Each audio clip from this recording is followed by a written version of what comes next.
안녕하세요. 토마스 농장 토마스입니다. 자연에 살고 있는 곤충을 보고 만지며 느끼는 과정에서 아이들의 정서 발달은 물론 자연과 생명에 대한 소중함도 배울 수 있습니다. 현재 곤충에 대한 아이들의 관심이 대단히 뜨거운데요.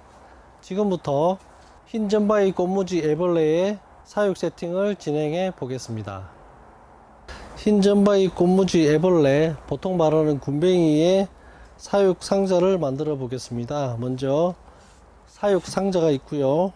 두 번째는 오늘의 주인공인 흰점바위 꽃무지 애벌레 군뱅이입니다. 세 번째는 군뱅이의 먹이가 되고 놀이할 수 있는 놀이 장소가 되는 발효 톱밥이 되겠습니다.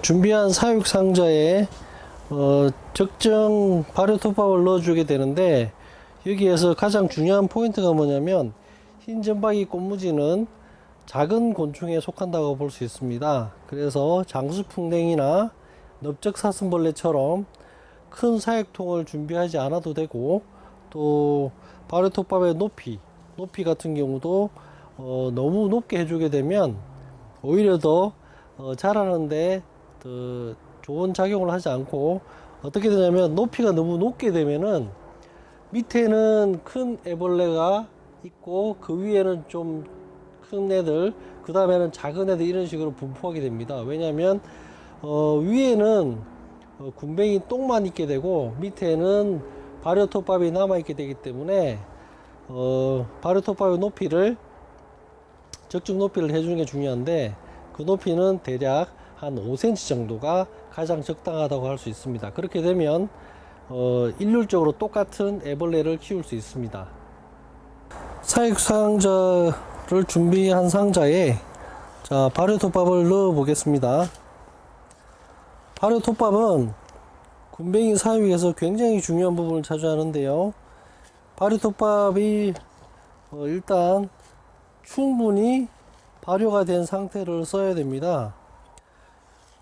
발효는 누가 하냐면 미생물이 하게 되는데, 미생물이 톱밥을 충분히 발효하게 되면 이런 식으로 색깔이 검게 나옵니다. 이렇게 실제로 군뱅이가 발효 톱밥을 먹게 되는데, 발효 톱밥 속에는 미생물의 사체가 많이 분포하게 되는데, 실제로 군뱅이가 먹는 것은 미생물의 사체가 되겠습니다.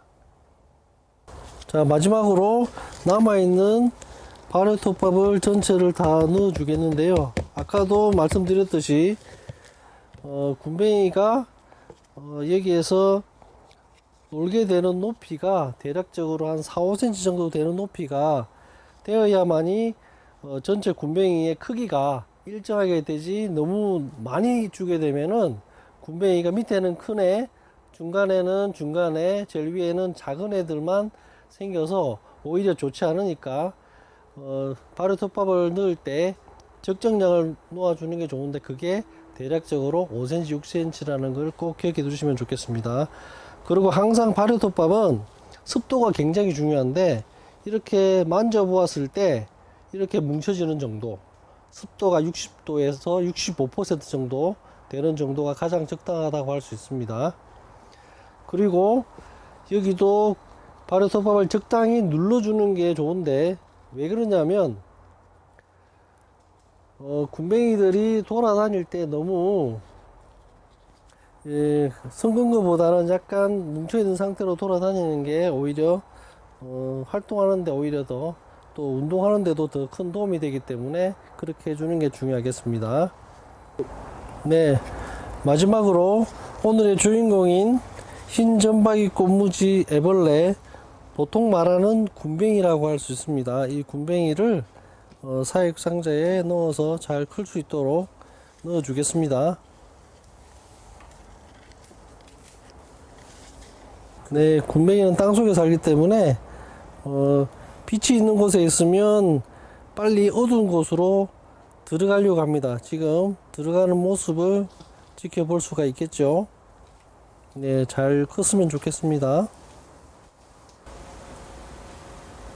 흰점바위 꽃무지 애벌레 사육 상자가 완성되었습니다.